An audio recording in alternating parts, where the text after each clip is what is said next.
Selamat pagi. Saya meng-create video ini di pagi hari, tepatnya di hari Minggu 17 Oktober 2021. Beberapa teman kontak WA dengan saya untuk menyampaikan satu topik terkait pendekatan terhadap disabilitas. Nah, itu mengapa kemudian di video kali ini saya akan berbicara tentang pendekatan disabilitas, tetapi tidak semuanya. Saya akan membikinnya secara bersambung, dan di kali ini saya akan berbicara tentang apa yang disebut dengan model medis. Nah, teman-teman sekalian, ingat di beberapa video saya yang lalu, disampaikan di sana perihal disabilitas secara konseptual. Bahwa disabilitas adalah sebuah kajian yang kompleks dan dinamis. Dan dengan begitu, ia tidak hanya bersentuhan dengan disabilitas itu sendiri, atau katakanlah tubuh sebagai pribadi, yang kemudian biasanya orang merujuknya kepada apa yang berkaitan dengan medis. Ya. Tetapi ada juga yang melihatnya disabilitas itu selalu bersentuhan dengan hal-hal yang bersifat sosial. Maka muncullah kemudian pendekatan sosial. Ya. Nah,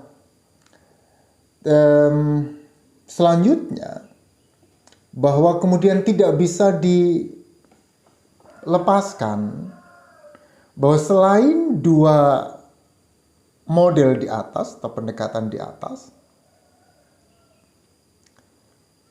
medis, sosial, dan satu lagi yang kemudian perlu kita perhatikan adalah apa yang disebut dengan model budaya. Ya. Menyumbangkan satu pemahaman baru dalam mengurai persoalan-persoalan disabilitas. Ya. Nah, tetapi secara khusus di video saya kali ini, saya akan bicara tentang apa itu model medis. Nah, model medis, ya, itu menyamakan disabilitas dengan gangguan tubuh dan mencoba menyembuhkan individu tersebut dengan analogi penyakit. Istilah model medis digunakan secara kritis, terutama pada mereka dengan kecenderungan, ya, melihat secara eksklusif disabilitas sebagai persoalan-persoalan kelemahan fisik dan kelemahan mental. Bahwa dengan model medis, itu berarti kemudian melemahkan dirinya sendiri sebagai disabilitas, memandang disabilitas sebagai masalah seseorang, masalah pribadi, yang secara langsung itu disebabkan oleh persoalan kesehatan. Saya mengutip sebuah statement yang WHO sampaikan dalam tulisan McLean dan Williamson tahun 2017, ya. Saya bacakan demikian. The medical model views disability as a problem of the person, directly caused by disease, trauma, or other health condition, which require medical care provided in the form of individual treatment by professional. Management of disability is aimed at cure or the individual's adjustment and behavior change. Medical care is viewed as the main issue, and at the political level, the principal response is that modifying or reforming healthcare policy. Artinya bahwa model medis ini melihat persoalan-persoalan disabilitas sebagai sebuah persoalan pribadi yang lebih disebabkan oleh penyakit, persoalan-persoalan traumatis, atau persoalan-persoalan kondisi kesehatan yang kemudian membutuhkan bantuan medis dan profesional. Itu mengapa kemudian bagi model ini melihat bahwa tujuan utama bagaimana kemudian memanajemen disabilitas adalah dengan perubahan tingkah laku. Dan itu menjadi persoalan yang lebih menyerahkan semuanya itu pada kelompok-kelompok profesional, misalnya dokter, ataupun yang lain. Hubungan sebab akibat dalam persoalan-persoalan biomedis antara gangguan dan disabilitas, impairment dan disability, ini didasarkan pada persoalan kesehatan dan karenanya tujuannya adalah pengobatan. Dan itu berarti orang yang sehat itu berarti mereka yang bebas dari penyakit. Dan obat-obatanlah yang kemudian menjaga seseorang itu dari penyakit dan atau dari gangguan. Dan itulah kemudian mengapa orang-orang yang terbebas dari gangguan, terbebas dari penyakit, itu disebut sebagai orang-orang yang normal. Orang-orang yang dalam perspektif medis itu disebut sebagai yang sehat. Karena memang tujuan utama adalah persoalan perawatan kesehatan dan memulihkan hilangnya fungsi yang disebabkan oleh penyakit ataupun oleh persoalan-persoalan disabilitas. Implikasi pendekatan medis ini akan sangat mempengaruhi dalam pengambilan keputusan terhadap persoalan-persoalan disabilitas. Kenapa? Karena konsep kecacatan dalam perspektif medis mengisyaratkan sebuah keputusan terkait dengan tujuan perawatan. Dan pendekatan ini seolah-olah bertindak secara objektif dan faktual dalam melihat perawatan yang harus didasarkan pada persoalan-persoalan diagnosis.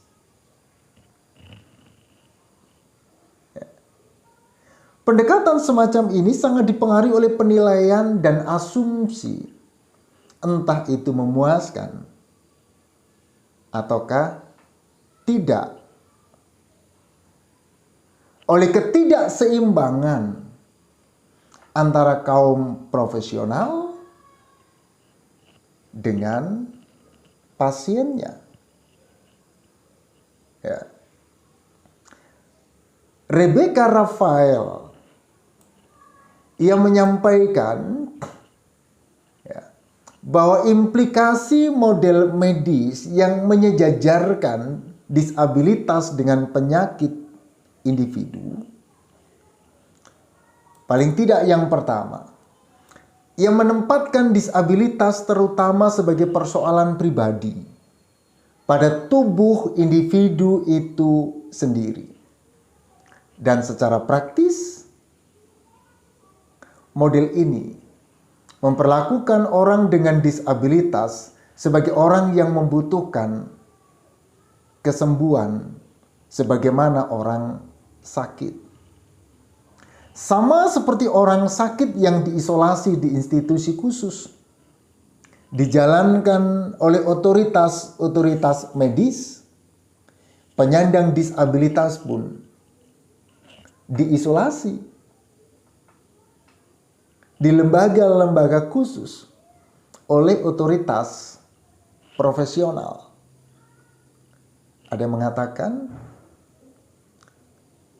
ketika orang-orang dengan disabilitas ini berada dalam otoritas khusus oleh kaum profesional, ia sedang dialienasi oleh kaum normalis. Yang kedua,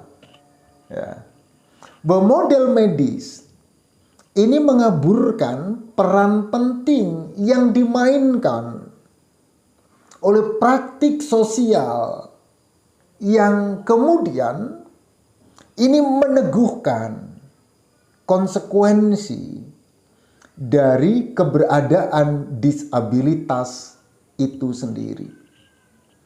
Ketika masyarakat berpikir, misalnya, mencari obat untuk kesembuhan disabilitas, maka sangat wajar karena pendekatannya adalah medis, mereka mengabaikan hal-hal yang bersifat misalnya arsitektur, sarana prasarananya, ataupun mungkin layanan publik yang lain. Dengan kata lain, model medis mengabaikan peran sosial dalam keterlibatannya terhadap persoalan disabilitas.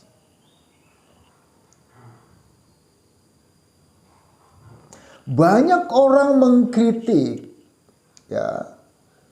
bahwa persoalan yang demikian, persoalan yang diklaim dengan tujuan pengobatan, ini adalah persoalan normalitas, memulihkan fungsi normal bagi mereka yang mengalami gangguan, dan karenanya mengandung implikasi bahwa orang dengan disabilitas itu adalah abnormal.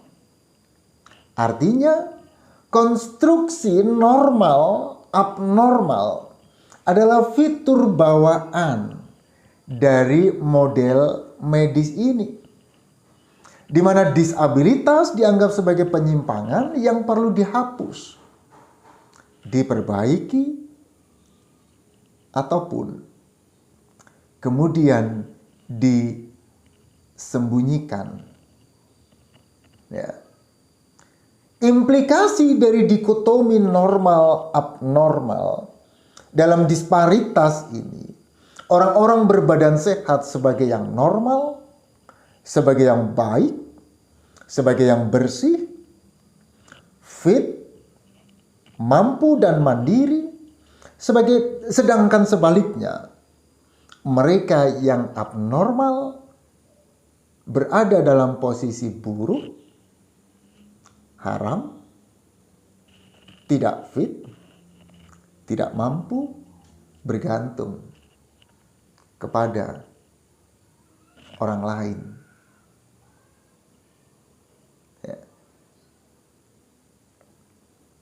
Pendekatan ini mengklaim mereka yang sehat dikategorikan sebagai yang lebih baik atau lebih unggul dibandingkan dengan orang-orang dengan penyandang disabilitas.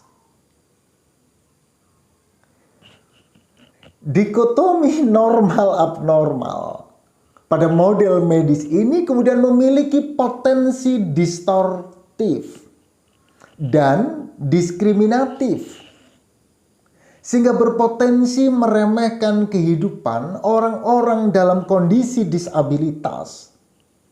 Dan akibat pemahaman ini berlangsung secara terus-menerus dalam tempo waktu yang berkepanjangan, kesenjangan tubuh normal dan abnormal telah menjadi kebiasaan dan membudaya.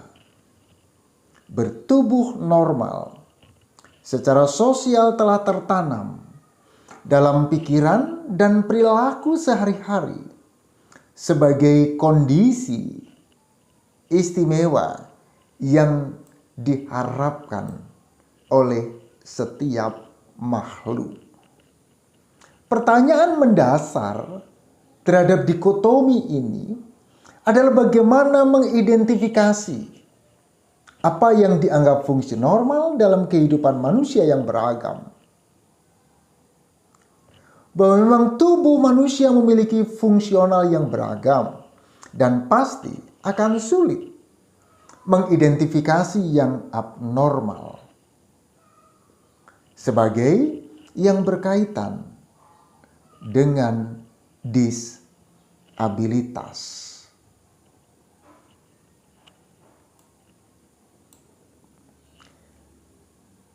Satu hal yang perlu diperhatikan adalah ada catatan-catatan kritis yang kemudian perlu saya sampaikan terkait model ini.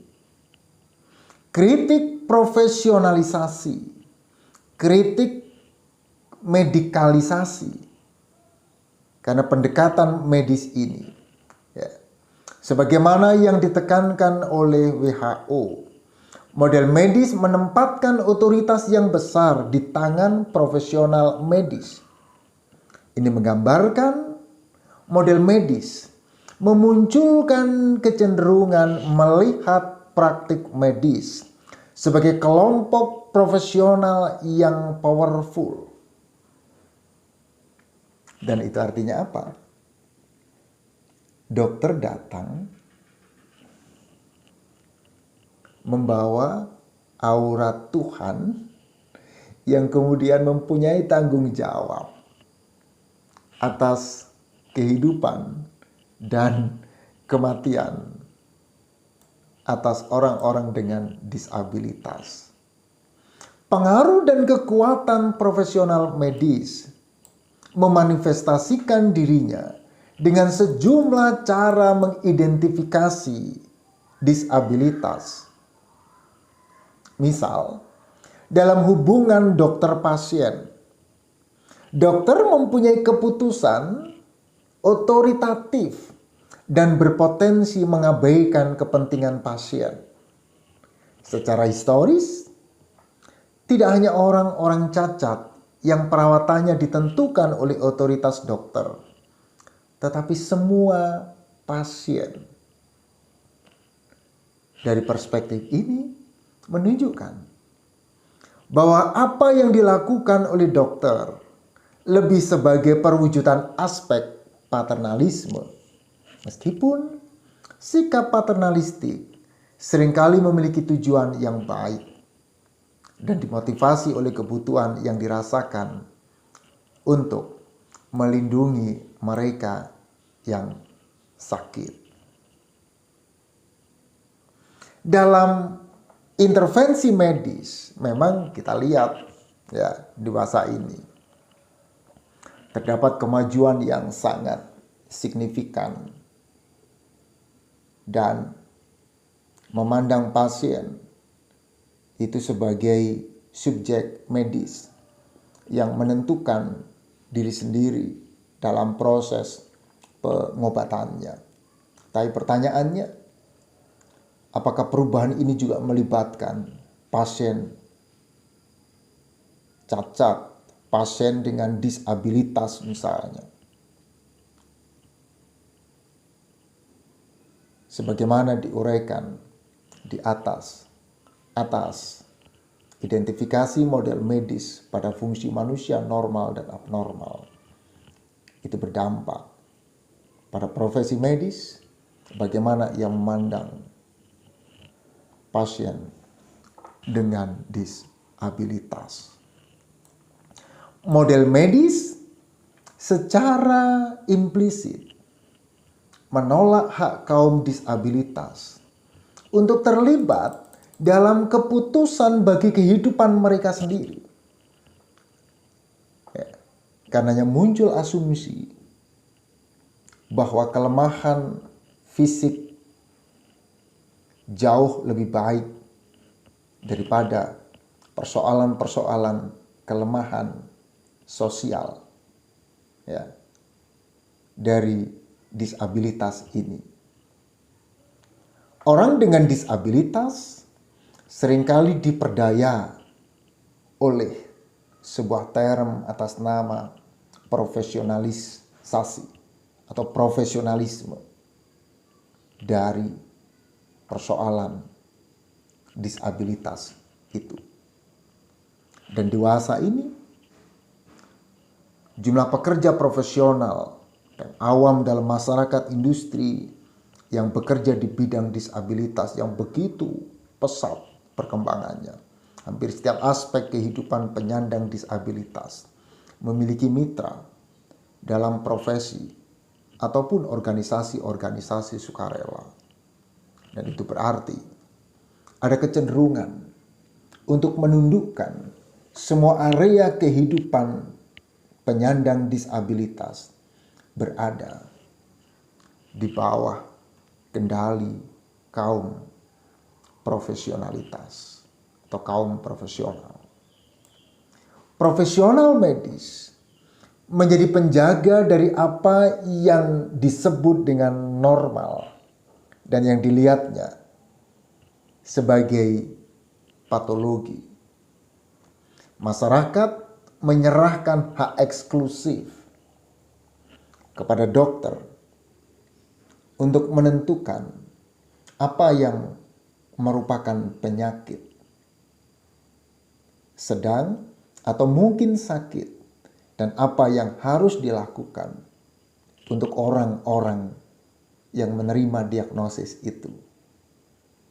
Kaum profesional medis tidak hanya mengendalikan hubungan individu dengan pasien, tetapi juga menentukan apa yang dianggap sebagai penyakit dan mengarahkan kepada normalitas.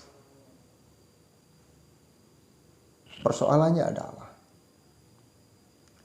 apakah kaum medis itu berada pada titik netral?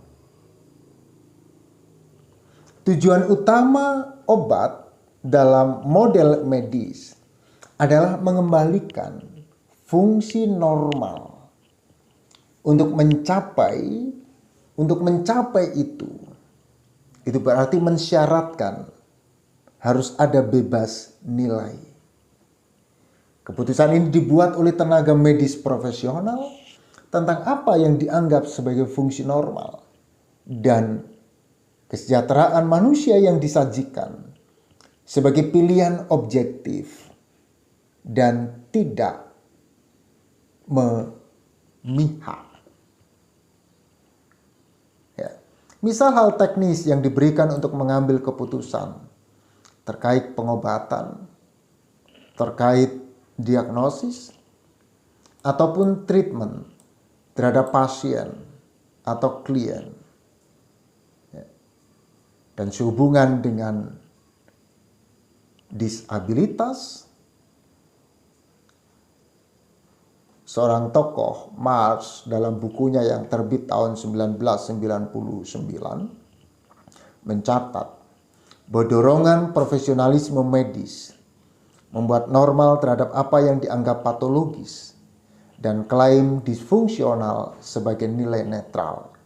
Namun dalam praktiknya, medis berisi serangkaian asumsi normatif di seputar value. Ada nilai-nilai yang mempengaruhi,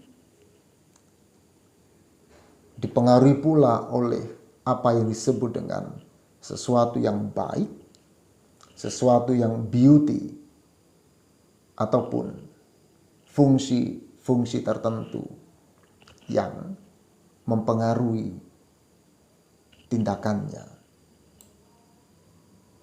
Dan dengan demikian, dikotomi normal-abnormal sebagai alat diagnostik untuk membuat hidup lebih berharga juga memutuskan siapa yang akan ataupun siapa yang tidak diselamatkan.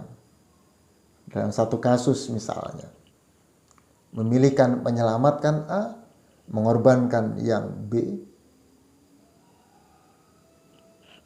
tidak mungkin akan bebas nilai. Normalitas dan abnormalitas adalah istilah yang bersifat evaluatif, yang menandakan seseorang menyetujui atau tidak menyetujui apa yang dianggap baik menurut yang satu belum tentu baik menurut yang lain. Itu mengapa dalam konteks disabilitas, pengambilan keputusan klinis mengalami problematis. Obat bertujuan menyembuhkan mereka yang mengalami gangguan, maka setiap orang yang mengalami gangguan dipandang sebagai yang cacat dan membutuhkan koreksi. Dan itu berarti semakin kuat sikap stereotip oleh otoritas pengambil keputusan, semakin kuat itu dipengaruhi oleh profesionalisme medis. Dan itu berarti bisa dikatakan model medis melihat disabilitas dalam perspektif sakit, tidak sakit, atau sakit, dan karenanya membutuhkan pengobatan. Demikian video yang perlu saya sampaikan terkait dengan model medis dalam melihat disabilitas.